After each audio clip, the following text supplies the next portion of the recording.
Ships of the Russian Navy enter the port of Havana. Among them, the frigate Gorshkov and the nuclear submarine Kazan stand out.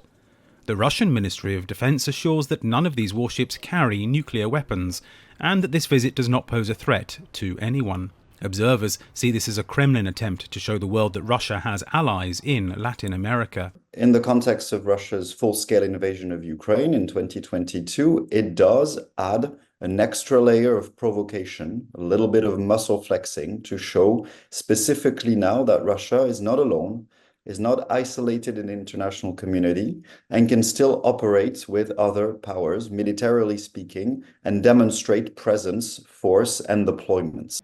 But in the current atmosphere of tension between Russia and the West, Washington does not see this as a routine visit, and observers are watching closely, especially after US President Joe Biden approved Ukraine's use of American weapons against targets inside Russian territory.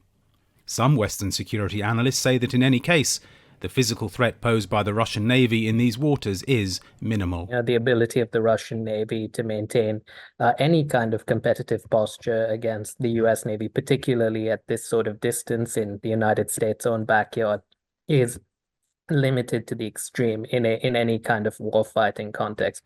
The arrival of Russian warships in Havana recalls the Cuban Missile Crisis of 1962, when the United States and the Soviet Union were on the brink of a nuclear confrontation.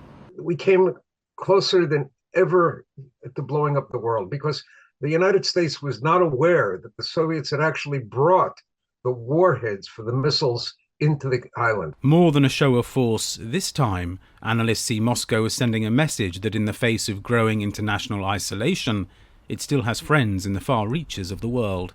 For Ricardo Marquina, Jonathan Spier, VOA News.